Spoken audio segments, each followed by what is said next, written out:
그러면 국가 지도자는 필요도 없는 것이죠. 이처럼 선한 사람들이 사는데 통치자가 왜 필요하겠습니까?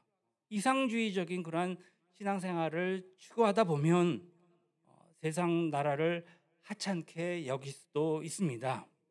뭐 세상의 것, 뭐 세상 다 그렇지.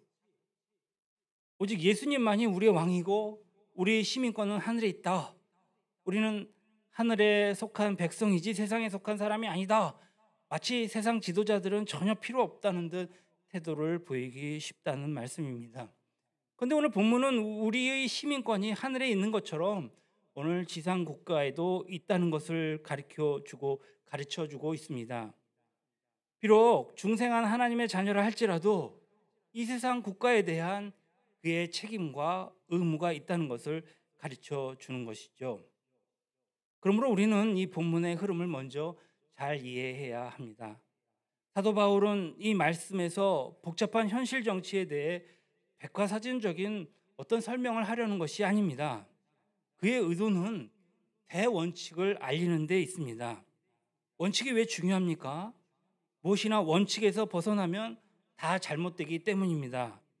가령 부모님을 모시기 싫어하는 사람이 있다고 합시다. 그런 이런저런 구실을 늘어놓으면서 부모님 모시기를 거부합니다. 그러나 꼭 그에게 필요한 것이 무엇입니까? 오늘 부모 공경이죠.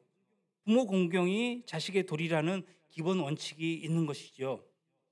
오늘 지도자에 대해서도 마찬가지입니다. 아무리 정치에 염증을 느끼는 사람이 많아도 지도자에 대한 원칙이 있다는 것, 대원칙이 있다는 것은 우리가 분명히 해야 할 것입니다. 본문이 그 원칙을 가르쳐 줍니다. 그러면 본문의 말씀이 골자는 무엇일까요? 오늘 1절을 보면 사람은 위에 있는 권세들에게 복종하라. 바로 이것입니다. 나머지 이 구절을 해석하는 내용의 그것들은 상관없습니다. 그 위에 있는 권세자들에게 복종하라. 그러면 그 의미가 무엇입니까? 위에 있는 권세자들에게 복종하라는 첫 번째 의미는 오늘 통치자의 권위를 존중하는 것이지요. 1절, 2절 보겠습니다. 각 사람은 위에 있는 권세자들에게 복종하라. 권세는 하나님으로부터 나지 않음이 없나니 모든 권세는 다 하나님께서 정하신 바라. 그러므로 권세를 다스리는 자는 하나님의 명을 거스림이니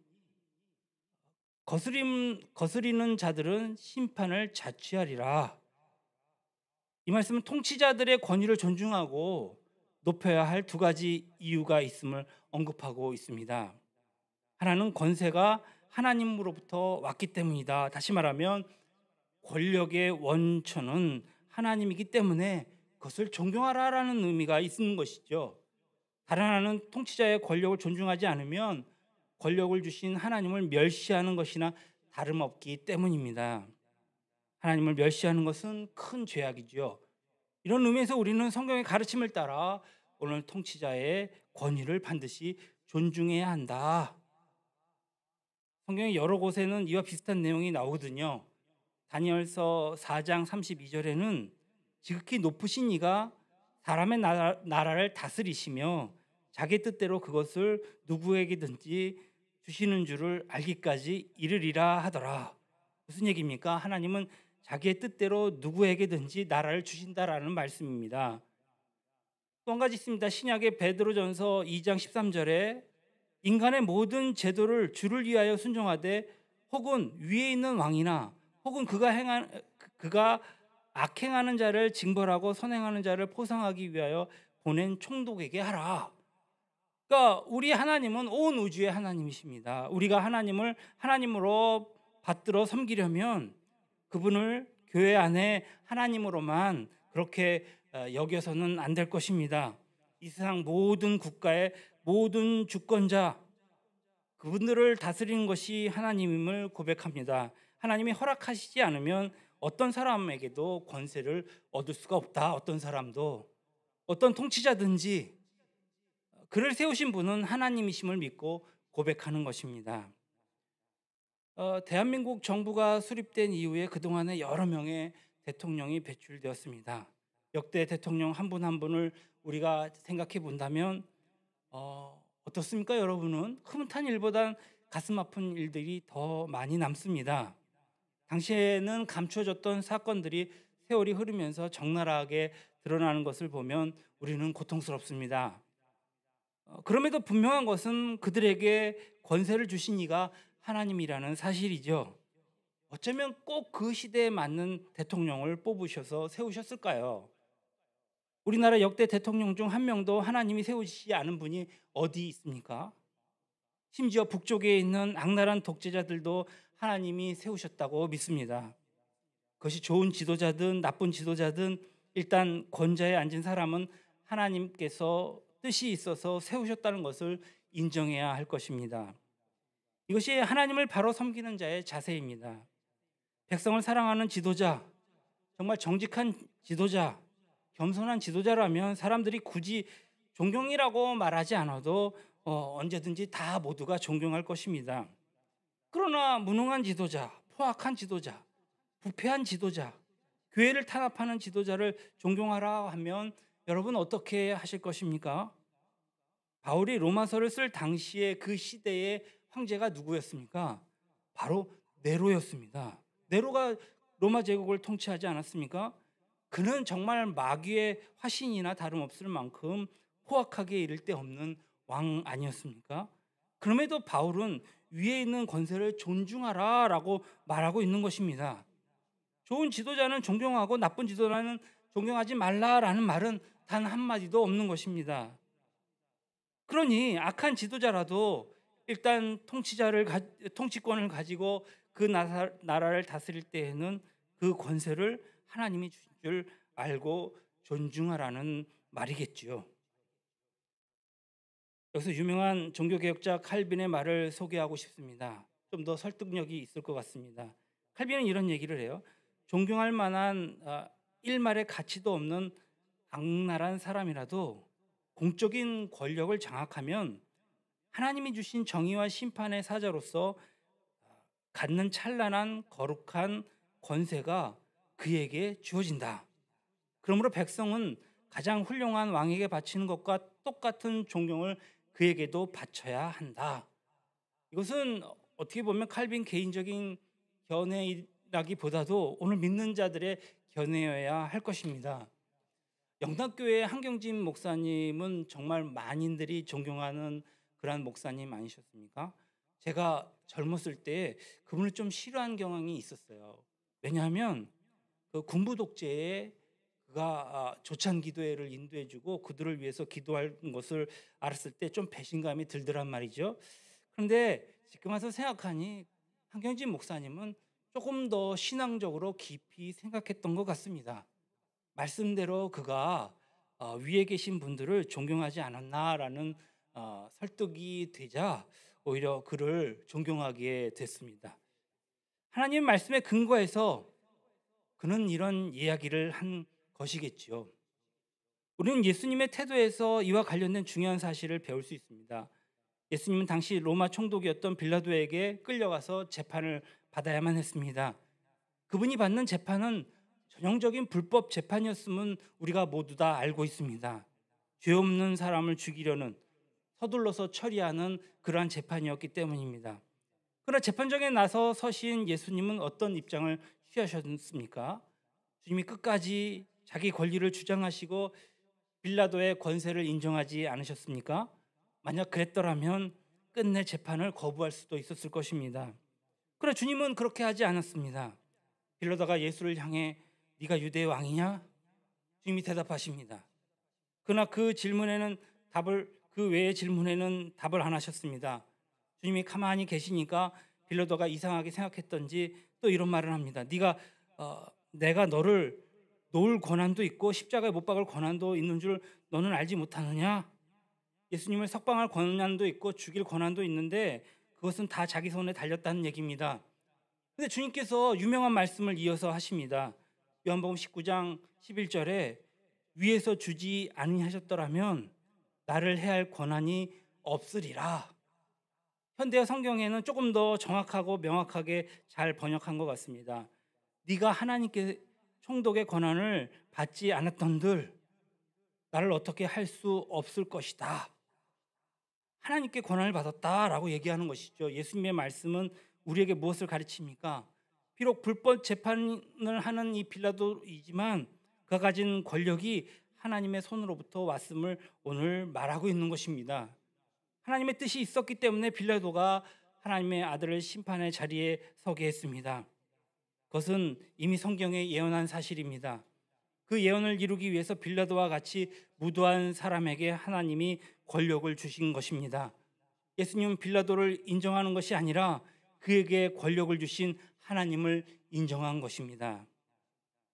우리는 예수님의 자세를 통해서 국가 통치권을 가진 자에게 어떤 태도를 취해야 하는지 배워야 합니다.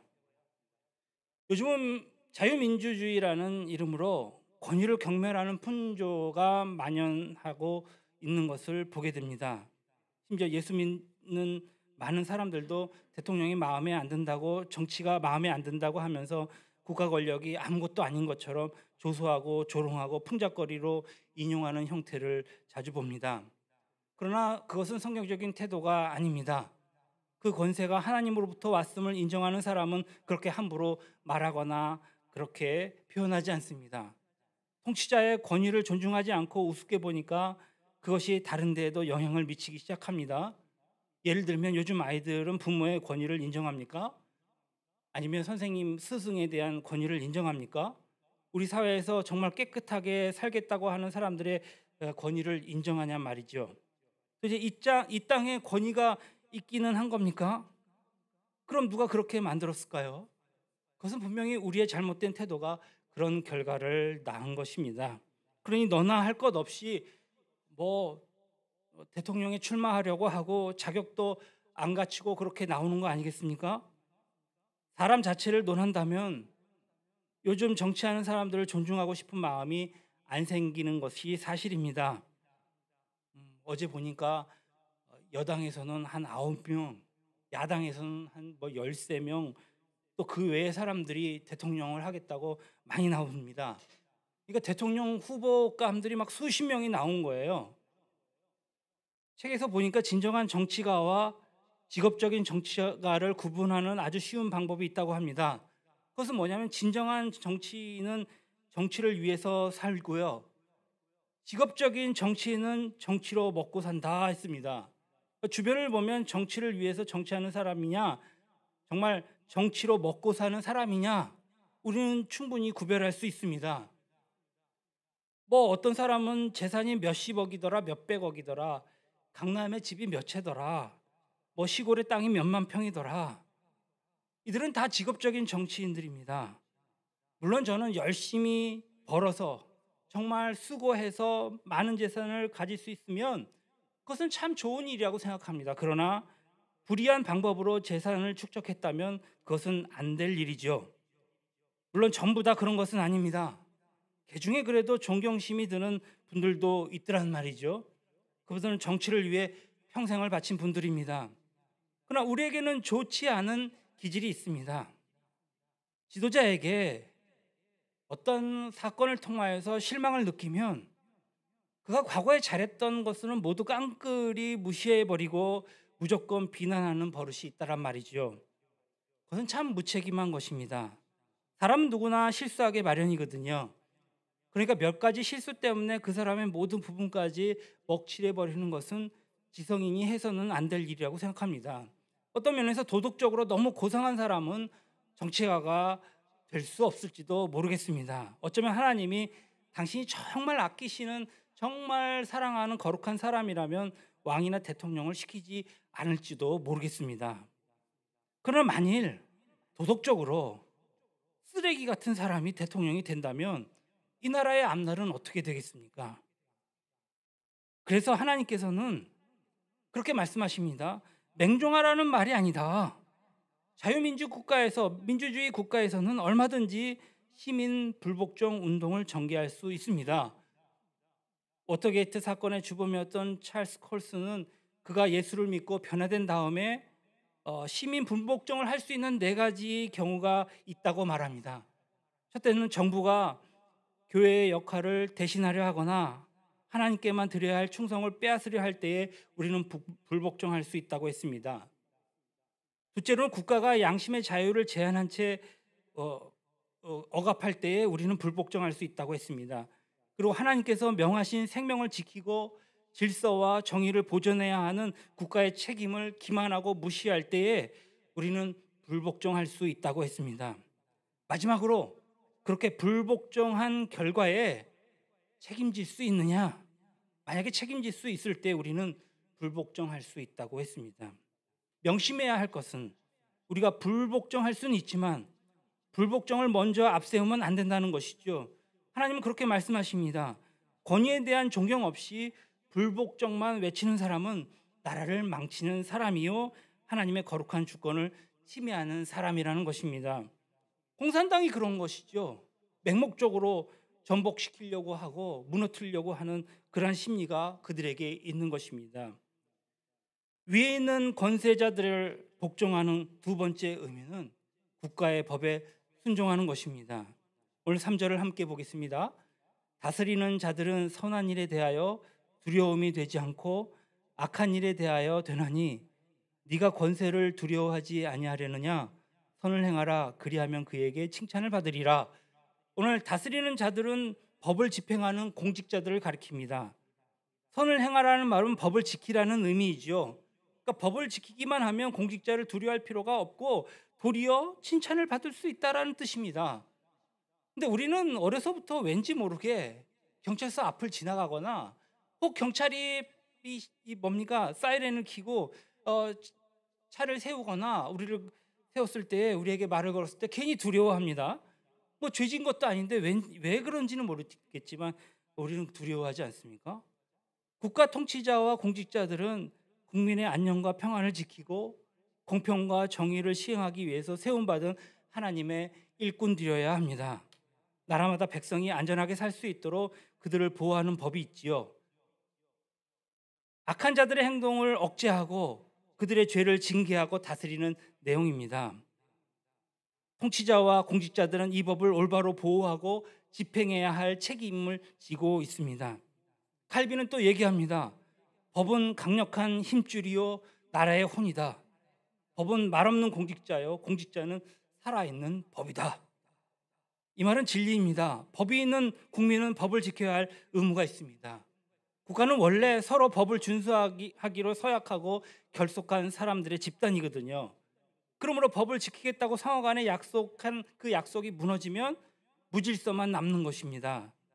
이 약속이 무너지면 악하고 이기적인 사람들만 살아남는 그야말로 정글의 법칙만이 통하는 무서운 사회가 되어버립니다.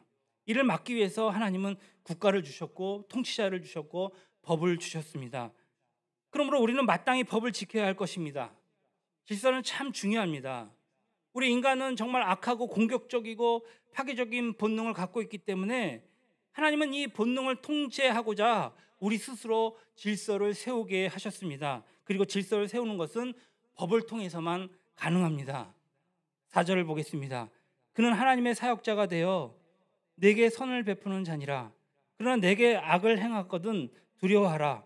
그가 공연히 칼을 가지지 아니하였으니 곧 하나님의 사역자가 되어 악을 행하는 자에게 진노하심을 따라 보응하는 자니라. 공직자는 하나님의 사역자입니다. 공무원은 하나님의 일꾼으로서 나라를 위해 봉사하고 있다는 사실을 명심해야 합니다.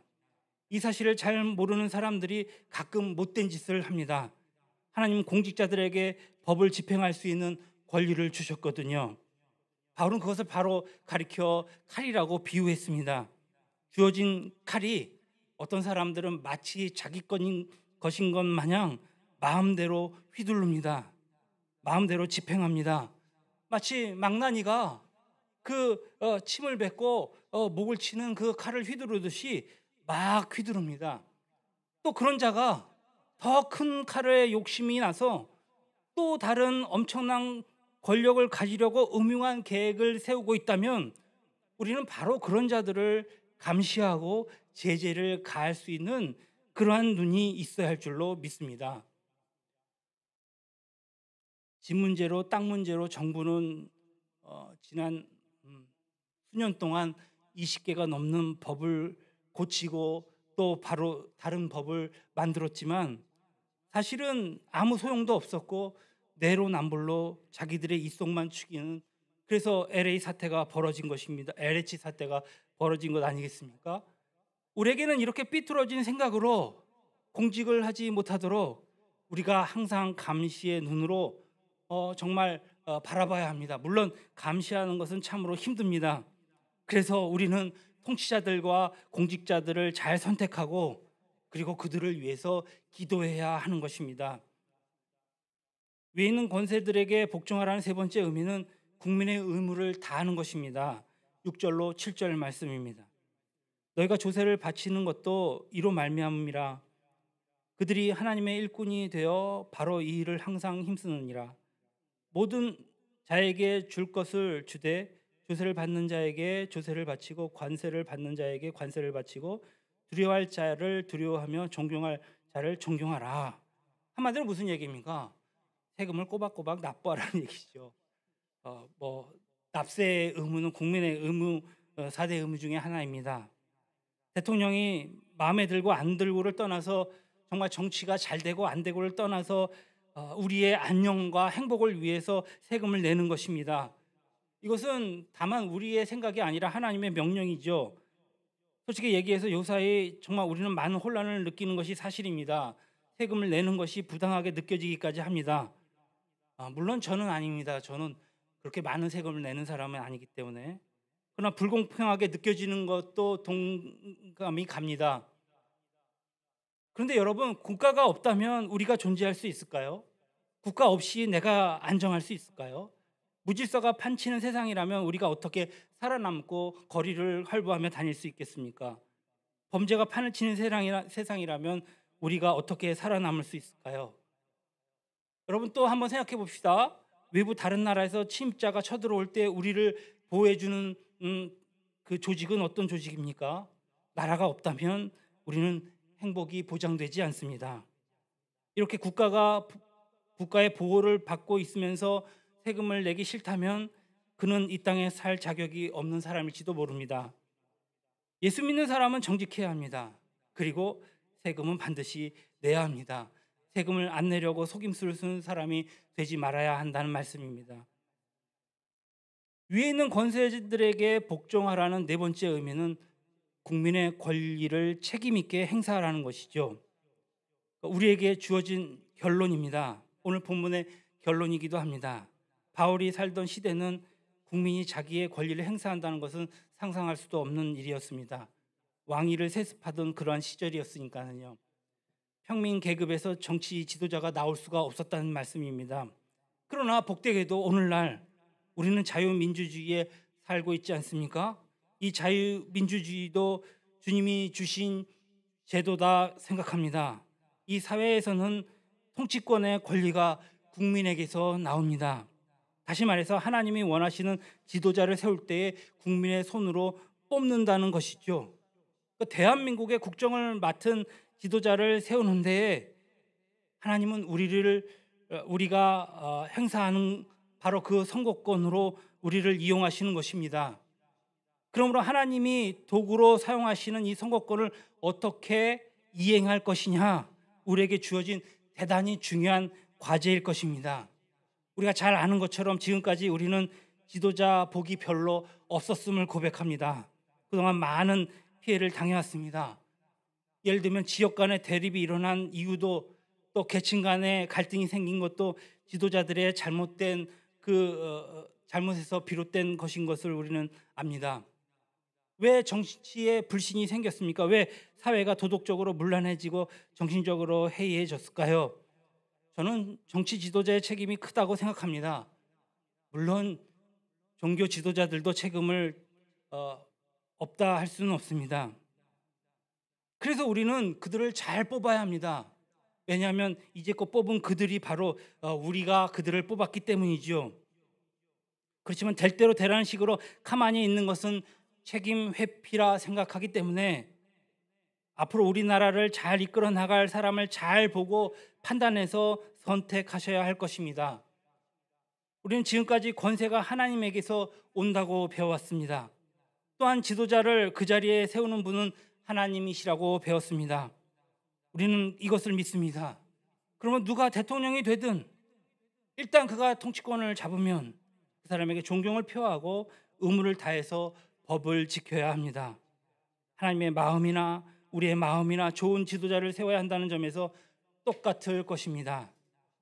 잠언 14장 34절에 공의는 나라를 영화롭게 하고 죄는 백성을 욕되게 하느니라 했습니다. 의로운 통치자가 세워져서 의롭게 정치하면 우리 모두가 영화로운 백성이 되지만, 죄를 함부로 짓는 통치자가 세워지면 백성이 욕을 당하기 때문에 하나님은 좋은 지도자를 세우기를 원하신다는 말씀입니다. 그러므로 우리도 좋은 지도자를 세우는 데에 정성을 기울여서 그냥 남의 얘기 듣고 하지 말고, 또 그 사람을 겉면만 보지 말고, 아니면 내가 보수냐 진보냐 가리지 말고 그 사람이 정말 진정 아름다운 사람이다라고 생각되었을 때에 정말 하나님의 뜻에 협력해야 할 것입니다. 이런 의미에서 우리는 그리스도인으로서 대단히 무거운 책임이 주어진 것입니다. 제가 몇 년 전에 우리 서인범 권사님한테 이런 말씀을 들었어요. 목사님, 강단에서 내가 보수냐 진보냐를 색채를 드러냈을 때 성도의 50%를 잃습니다. 예, 그래서 제가 아직도 그 얘기에 대해서 아주 민감하게 생각합니다. 이런 설교를 준비할 때. 그러면 목사님은 어떤 사람을 선택하겠습니까? 누구를 선택하겠습니까? 저는 말할 수 없습니다. 저는 그나마 있는 성도의 절반을 잃기 싫거든요. 너무 비참해집니다. 저는 바보가 아닙니다. 그러나 목사님 어떤 사람을 선택하겠습니까? 어떻게 생각하셨습니까? 라고 물어본다면 저는 이렇게 답하고 싶습니다. 만약 우리 예수 믿는 사람들이 신뢰하는 지도자가 대통령이 되었다면 그 사람은 기독교적인 정치관, 기독교적인 윤리관을 가지고 이 나라를 다스리려고 할 것입니다. 누가 대통령이 되든지 좋은 정치, 깨끗한 정치, 정말 정직한 정치를 하도록 하려면 우리의 권리를 바로 행사하는 정말 믿음의 자세를 가져야 할 줄로 믿습니다. 5절 같이 한번 읽어보도록 하고 기도하겠습니다. 5절 시작. 그러므로 복종하지 아니할 수 없으니 진노 때문에 할 것이 아니니라. 양심을 따라 할 것이라. 아멘. 우리 양심이 말하는 그대로 하시기를 주님의 이름으로 축원합니다. 좋으신 하나님 감사합니다. 오늘도 로마서를 통하여서 이제 이 땅에